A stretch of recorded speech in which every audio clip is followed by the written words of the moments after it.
Hello everybody, my name is Nemo and I'm bringing you some magic today. And we got a Terramorphic Expanse and an island here. I would rather have some more land to start with. This is perfect, alright. So we're playing the band deck. I definitely need all three colors. I don't seem to have a turn 2 play other than another Acrosant Squire. So I'm gonna drop the plains here and play the Acrosant Squire. And then pass the turn. Next turn I can play the other Acrosant Squire and a Terramorphic Expanse. So this is the new band deck. This is a 3-color deck, which requires 3 different types of lands, like I just said. But it also has the Exalted mechanic, and it doesn't absolutely need to use the Exalted mechanic, luckily, but it does rely on it quite heavily. So it's a little derpy as a deck, I think. But luckily, it does have some very strong cards in it. So that's pretty nice, because it better have some strong cards, because you're already running 3 colors or lands. You don't have very good color fixing, so it can be a little dodgy, and you have to rely on Exalted. If someone insta kills your dude while you're trying to attack with it, then the Exalted doesn't work. So that's a boatload of trouble right there. I'm just gonna get my land here so I don't get owned by lag here. Let's get a forest. As you can see, I'm running a lot more plains than forests or islands, just because I do have 1-drops that require white, and I have 4-drops that require white, and you definitely want to be able to cast those, so white is the most important color. He's gonna look at my hand, see what I have. So he's playing the Izet deck. We've seen that already, luckily, so I don't have to talk about his cards too much. And I can focus on my own cards. Right here we've got a Band Charm. It's a 3-color card, so you're not very likely to be able to cast this on turn 3, but that's alright. You can cast it on turn 4 most likely, and it's an instant, and you got choose one, destroy target artifact, or put target creature on the bottom of its owner's library, or counter target instant spell. And you'd think that put target creature on the bottom of its owner's library is basically the only mode that's ever going to be used. But you'd probably be wrong, because the Izet deck does have a lot of instants, so this third mode here, counter target instant spell, is pretty useful against Izet.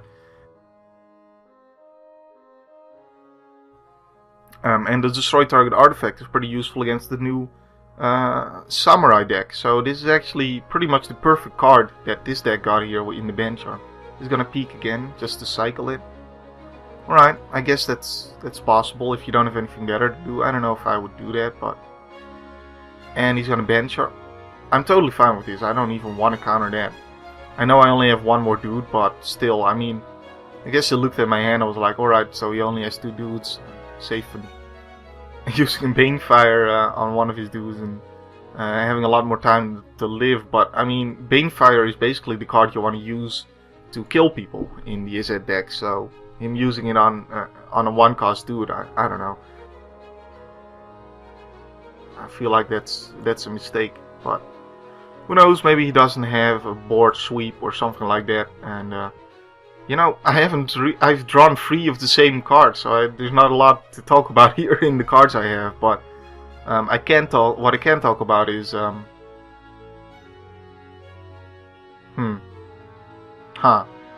I'll take 5 damage. I won't let him draw 3 cards, because then the chances of him stopping my early assault is bigger. And if I'm not gonna kill him with my early assault, I'm probably never gonna kill him. So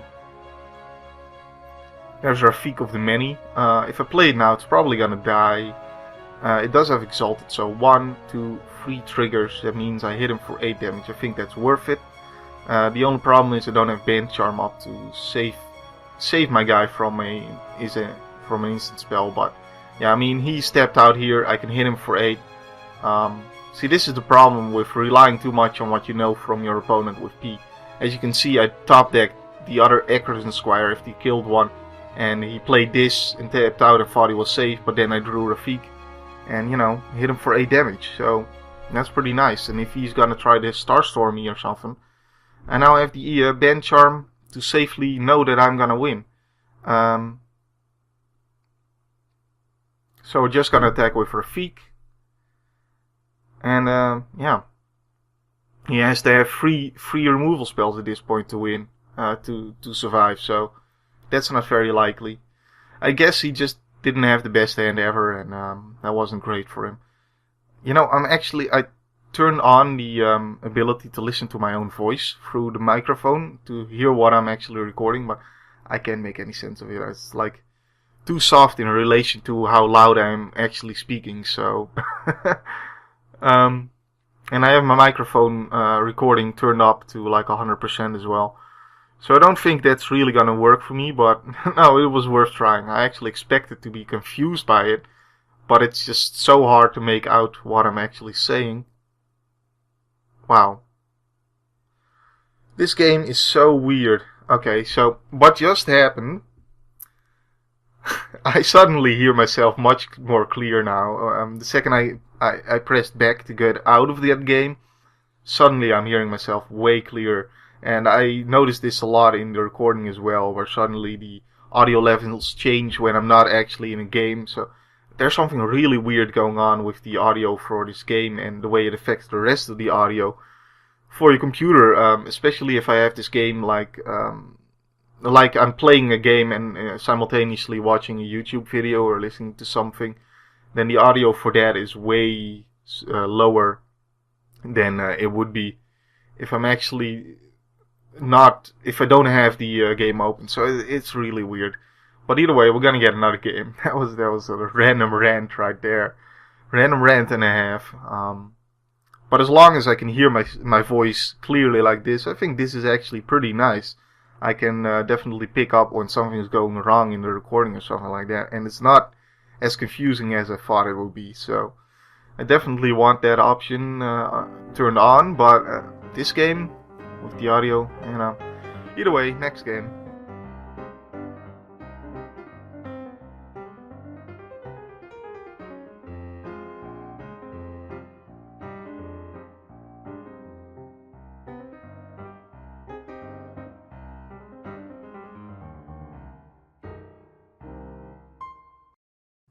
Alright, so we're back in the game. I've got all three colors of my lands, and I've got a strong start, so I definitely want to keep this hand nice. I was actually expecting to have more trouble where I needed to mulligan more, but so far I've gotten the perfect, maybe not perfect, but great hands at the start, so that's really nice for me. And I'll be able to play my forest turn 2 and my island turn 3, really nice. This doesn't happen often with this deck, or at least I expect it not to. Remember, these are pretty much the first games I'm playing with this. This guy does not have Exalted, so there's no point playing it on the first main phase. So I should probably play it on the second main phase, in case he wants to, I don't know, use... Why do I have Path of Exile in my head?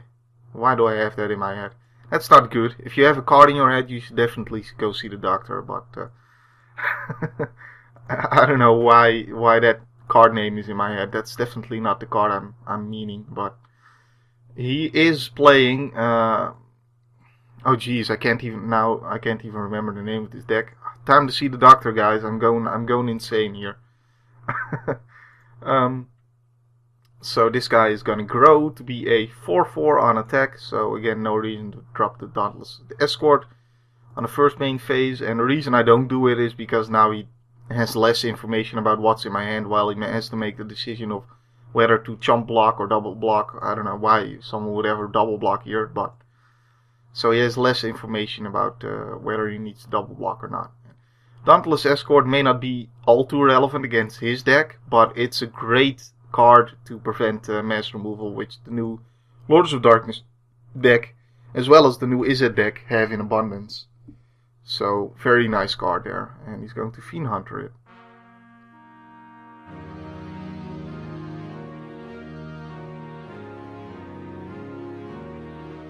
Alright.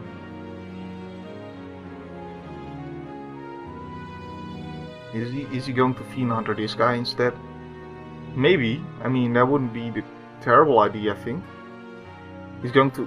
What? Why that guy? It's, I guess, my only dude with Exalted right now, but... I just attack with both of these guys next turn. Or... Yeah, it doesn't matter. I attack with both, right? Look at this, I can play this turn free. That's great. Normally, that's a reason I normally wouldn't always like these in my deck, but so I can attack with just this guy. It's gonna grow to be a free because it gets +1/+1 for each untapped creature I control. Or the other option is to attack with both, but this guy just gets blocked by the 1/3. What I can do is play the Rox Warmonk, and then this guy grows to be a 4/4, and that's the most damage I can deal. So that's I feel the better attack. Or even better, attack with both now, and they both get to be 3/3s. Alright, that's perfect. I figured it out, guys. I figured it out. There's 2 3/3s coming his way. And this is a very powerful card. 3/4 with lifelink is pretty good for 3 mana. But in an Exalted deck where it can easily grow to attack for 9, it's absolutely insane. And if I feel like this is just a very irrelevant card for the deck, and you basically it's almost like a card that you have to include. But the problem is it requires 3 of each color, and that can be a little bit difficult to accomplish. There are some ridiculous 4-drops in this deck that you absolutely want to play. And I feel like this guy more often than not is also going to be a 4-drop. So I have no clue whether I want to include him yet. But for now he's in there just to see, you know. The upside is if I do have the 3 colors on turn 3, I can play him turn 3. And that's what happened here, so that's pretty nice. I'm gonna just get an island so I have 2 of each.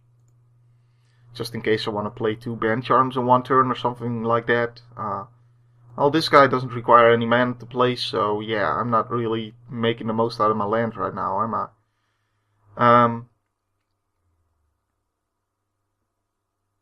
So...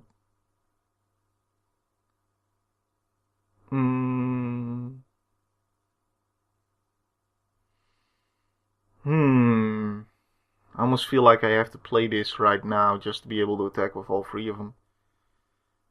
That's probably the best move at this point, because that would deal him so much damage. Yeah, I'm just gonna play this main phase. So it's a 3-cost reach guy, and if a creature is attacking you and you control a forest and a plains, you may cast Ghazali Ambusher without paying its mana cost and as though it has flash. A very interesting card that I don't know how well it fits in with the theme of this deck, because it doesn't have Exalted, but still it's, you know, it's kind of a trap for the opponent, but you do have more powerful things that you could be doing on turn 3, so especially if you do include these Rox Warmonks. So I don't know if this guy is going to ever make the final cut, but he's an interesting card and I do want to play around with it a little bit. So that's why he's in there for now. So I hit him for 9, he takes none of this damage. I mean, he takes none of his blocking opportunities, I guess. He takes all of the damage. Straight to the face, and I gain so much life that he can't really race me reliably. But he has an Angelic Overseer now, and that guy is gonna play some dirty defense.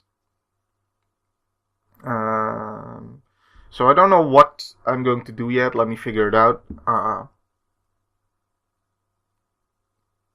I could just attack with all 4 of these guys, and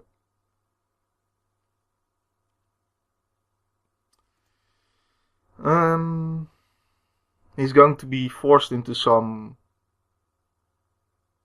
He can let 2 of them go through, right? And take 5 damage. Which he goes to 1 and he kills 2 of my guys because he double blocks, but I kill 1 of his guys. So I don't know. Depends on what else he has in hand. I think it's best to just attack with the lifelink guy at this point. But that of course has the problem of being stopped by the Angelic Overseer and then probably being stopped for a very long time by it as well. So this is actually a difficult decision at this point.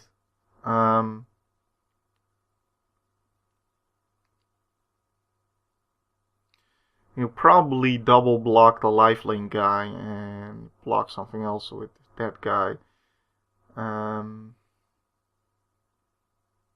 Like this guy, most likely. Huh. Yeah, I guess I really don't. If he plays it well, it just doesn't give me too much advantage to attack with all my guys here. So I'm just gonna attack with this guy. And gain 4 life. He's going to block there. And now I have the option of sacrificing the Dauntless Escort to save it and gain the 4 life. And I think that's worth it, because he also has quite a bit of guys on the board.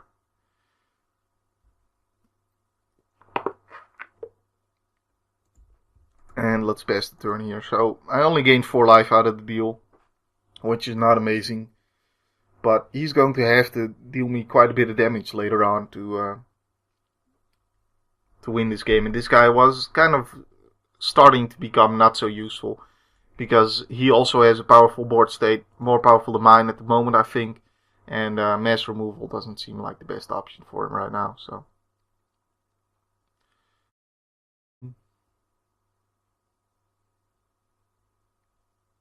I guess we play the Rocks Warmonk, then gives this guy 5 counters, so he attacks for 7, which means he just double blocks with these 2, and then he basically trades the Valiant for my dude. That means I really can't attack at this point, which is annoying. It means he gets to stabilize here. And there's the card I was talking about earlier. Path to exile target creature. Well, we all know what it does. It gives me a land, which I really don't need at this point. As long as that Angelic Overseer is on the board and staying back, I really just can't attack into it, basically. So that's really annoying for me. Alright, so let's just get planes here.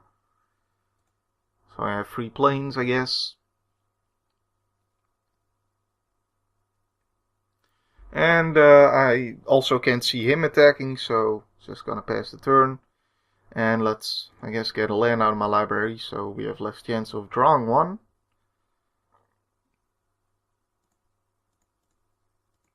And yeah, we're gonna pass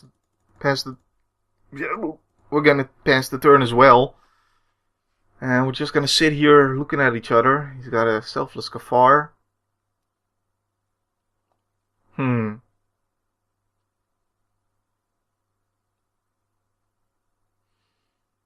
Alright, he's attacking. Okay. So I'm just gonna take the damage here. Probably means he has another Angelic Overseer or something, or a Kai Standard Monk. No.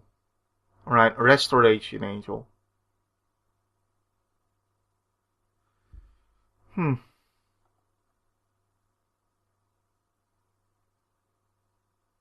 He must have Restoration Angel if he makes this play, right? Guessing. This unfortunately can't deal with enchantments. He's got an Acrosant Squire there.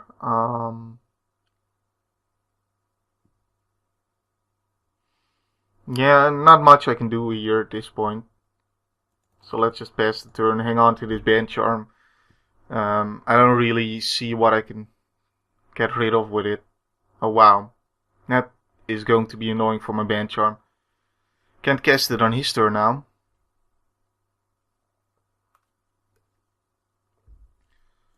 He still probably has that Restoration Angel. He just really wants to trap me with it. I'm just putting him on Restoration Angel. Why else would he be attacking? Because I can attack back for free. Right? Or, well, for 2 only, but still. Well, maybe I don't want too many Rocks Warmonks in my deck. I'm starting to think, because, wow, drawing 3 of them is pretty annoying.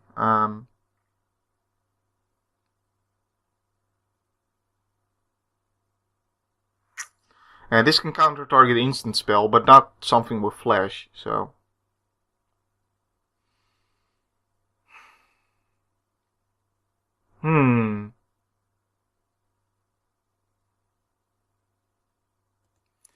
I guess we do have to attack. And if he has the Restoration Angel, he has the Restoration Angel. That's, we do have to attack back, because otherwise you can just keep on swinging in with the Angelic Overseer. Alright, so it goes down to 4, huh? Well, then I'm winning the race from now on, so. And with these down, there's so much lifelink that he can't just surprise kill me at some point by attacking with all his dudes. Mentor, I don't know, that's not the most powerful play at this point. So I'm totally okay with that. And he did tap out to only 3 lands, and he didn't play the Resto Angel last turn, so guessing he doesn't have it. He's coming in with all his dudes. I got 3 dudes with lifelink. I got 3 4s with life. Okay, just to this guy. To deal me 7, which brings me down to, let's see, brings me down to 8. Yeah, I'm not in trouble yet, so I guess I do block it at this point, just because this is probably the most damage he's gonna do with that guy, and this is probably the best time to block with the Kozali Ambusher. And if he later on removes it, then I get to deal less damage with it, so may as well. Really, the real target I want to take out with Band Charm is the Angelic Overseer, but obviously I can't do that because it has hexproof, so that's a little bit annoying to me. Alright, so passing the turn. He's at 1 life. There's an increasing devotion, which is going to make this guy really big and give him a lot of blockers, but none in the air, so he still needs to stay back with the Angelic Overseer to survive. And a land. Guess he could have another Path to Exile. Ooh, that is pretty nice to me. Alright, so 1, 2 is gonna make it a 3/3. This doesn't have Exalted. So yeah. Boop, boop, boop, boop.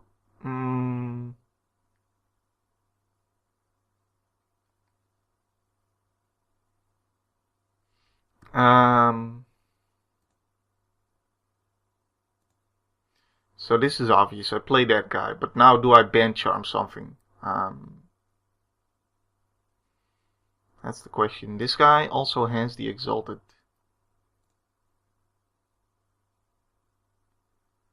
Do I die next turn if I don't Band Charm something here? Because he attacks with all of this. I block this guy, and I block this guy and this guy, and take 6, and then I take 8, 11, plus 10, 21, but I gain 9.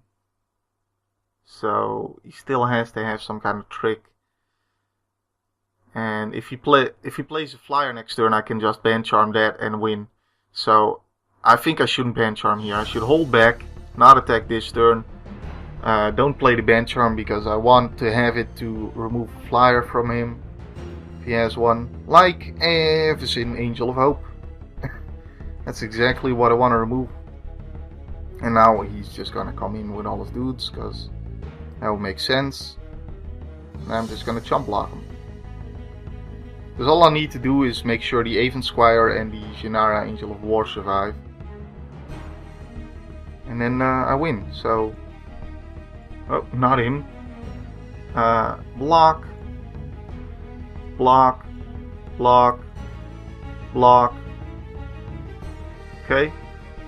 I could have blocked something with this guy as well, but I survived this anyway, so... Don't even need to pump him either.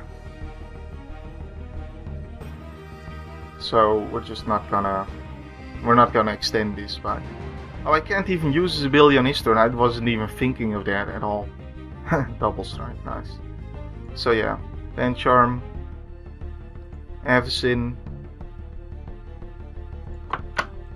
attack with my flyers. He can only block 1, and he's dead. And that's the game. This guy's pretty sweet. He's a 4-cost 3/3 Exalted. Whenever a creature you control attacks alone, against double strike until end of turn, which is pretty nice. With there we go, GG. Which is pretty nice with Exalted, obviously, so...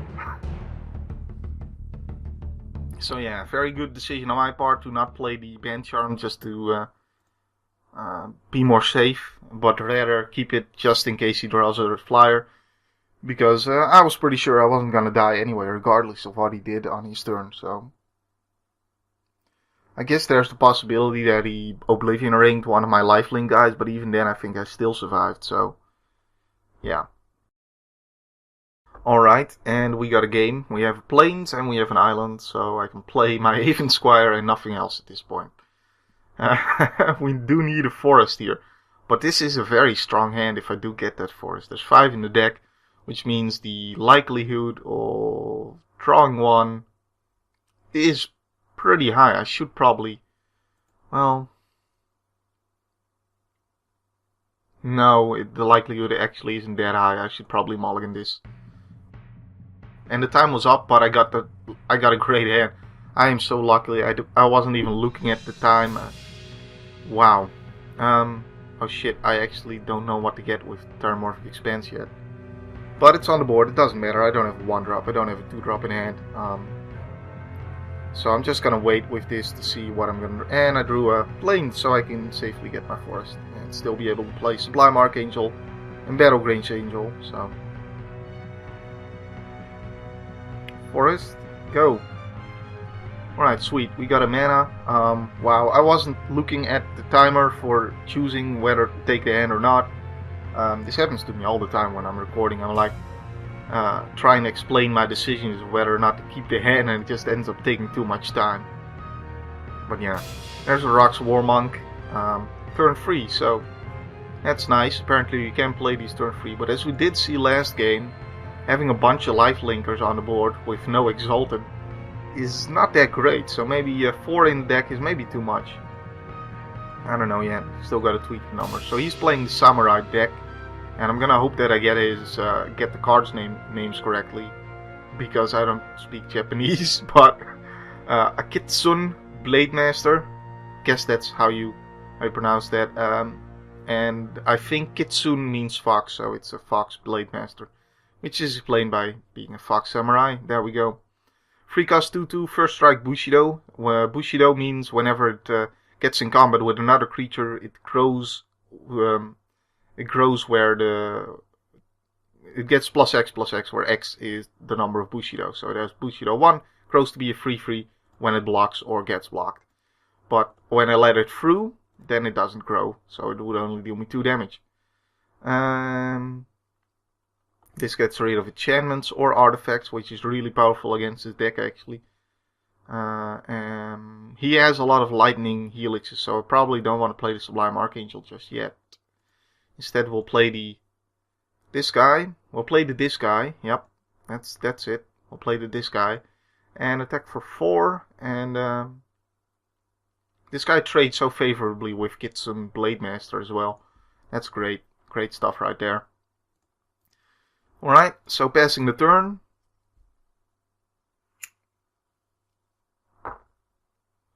And I'm suddenly understanding why my audio is always so screwy when I'm recording. It's just this game makes the recording softer. So whenever I'm recording Magic, it makes my voice be picked up softer, and that shows in the recording sometimes, because there's only a max limit to how much I can improve the volume. So if I play this now, then the chances are that he's got a lightning helix for it, which would not be happy for me. Instead, if I don't, he can lightning helix this guy and kill it off with first strike.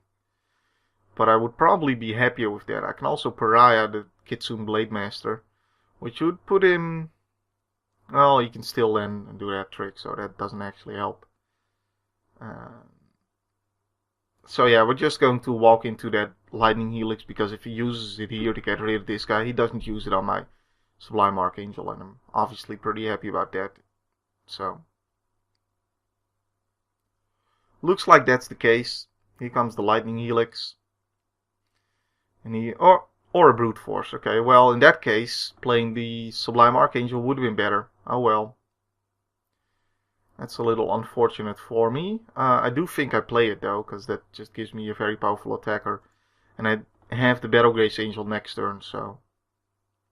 Or even better, I have the Finest Tower. But and he also has the Lightning Helix, so at least I was right about that. That's the positive thing we can make up out of this situation here. Playing around the Lightning Helix only to get punished by Brute Strength, then playing my guy, and he still also has the Lightning Helix. Well, Good on him for playing the brute strength there, though, rather than lightning helix to for the combat trick. At that point, that was definitely the strong play for him. I'm just gonna take the 4 damage here, so as not to lose my dude, and I'm gonna get forest. Now I can of course sacrifice this guy to get rid of Glory of Warfare, but he has worse things in his deck. So yeah, I think Finest Hour is the better play here, rather than Battle Grace Angel, because I get to attack for 3 and then another 4, so I hit him for 7. Whereas with this guy, I only hit him for 4, but then I have the Battle Grace Angel down and can then Finest Hour next turn. So actually, I probably do want to find the Battle Grace Angel down first, because then I can start attacking with this guy with the Finest Hour sooner. So.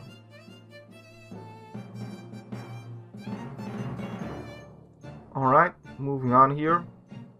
I didn't really talk about this card because we've seen it before, but maybe you guys haven't, so it's Glory of Warfare. It's a 4-cost enchantment. As long as it's his turn, creatures he controls get +2/+0. As long as it's not his turn, creatures he controls get +0/+2. And the +0/+2 is not that great with the first strike guy here. He's obviously better on defense on his own, but this card doesn't really help it to achieve it. Okay, that's 8 damage. Alright, I'm still not really worried here. Okay, I'm gonna deal so much damage, dude. Am I actually going to kill him? Is the question here. I haven't even +3, so I'm gonna deal him 7 and then 8. Yeah, I'm gonna actually kill him. So that's hilarious. Finest Hour time. There we go. Trigger Exalted on this guy, and Finest Hour, make it a 7/7. Finest Hour, such a good card. 5-cost enchantment, Exalted. Whenever a creature you control attacks alone, it gets... if it's the first combat phase of the turn, untap that creature after this phase. There's an additional combat phase. And here's the additional combat phase. And it actually triggers the Exalted 3 more times. So I'm gonna hit him for 10 now, and I'm gonna take him to -2. Ridiculous. That's so good. And all the life I gain as well. Wow. And he just quits. Fun stuff right there. Beating the Samurai deck. So we get an advanced look at the Samurai deck before I get to play it myself. But yeah. That's Hall of Champions for you. I'm gonna play it one more time. One more video with Hall of Champions.